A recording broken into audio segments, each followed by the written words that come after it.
বসে সিগারেট খেতে পারে না, অসম্ভব।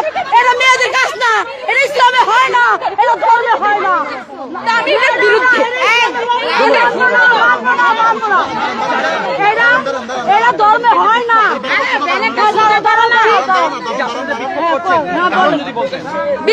করছি ফার্স্ট অফ অল তাদের এরকম একটা অন্যায়কর অযুক্তিবাদী কথা নিয়ে কিভাবে আন্দোলন করছে। সেকেন্ড হচ্ছে তারা মানে কি বলবো, তারা হচ্ছে পুরোটা একটা অযৌক্তিক ব্যাপার। ইভেন আমরা তাদের থেকে কি শিখছি, তারা একটা বড়দেরকে রেসপেক্ট করতে জানে না। তারা যেখানে একজন বড়, তাদের আমরা ছোটবেলা থেকে কি শিখছি যে যখন ছোটরা ভুল করবে বড়রা শুধরিয়ে দিবে, সে জায়গায় তারা একজন বড়কে অসম্মান করছে। দেখ তারা স্বরাষ্ট্র উপদেষ্টার ছবি পুড়িয়ে দিচ্ছে কেন?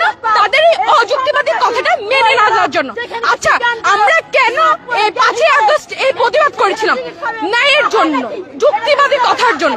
আপনারা পুরো বাংলাদেশ দেখেছেন, যখন যুক্তির কথা আসে পুরো বাংলাদেশ আমাদের পক্ষে থাকে।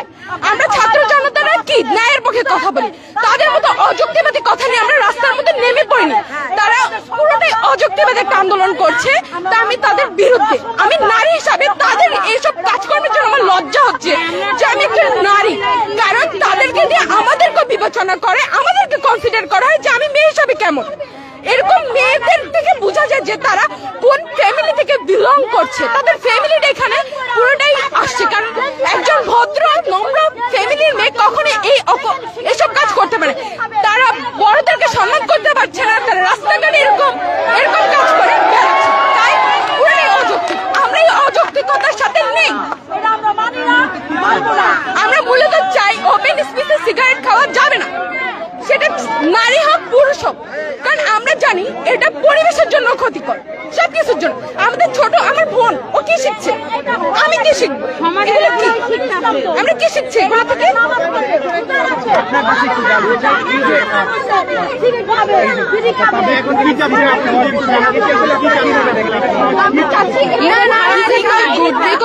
Because I know that this is their personal opinion, having cigarette or drugs, etc. Because I always go with that place and I saw them having cigarette and drugs. Because this is not good for our health, and who will be beside you, they are not also good, because they will have an injury in their health also. So I don't agree. And always my little brother and sister ask me what is this, and my parents always have to protect me. Why? Because I don't learn. And what we are learning from this generation. স্বরাষ্ট্র উপদেষ্টা বলেছিলেন যে দাবি করছে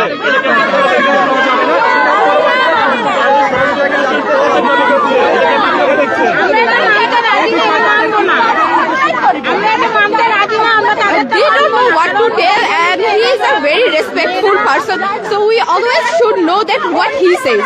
So they have very respectful place, that's why they have given this, but they are not obeying them.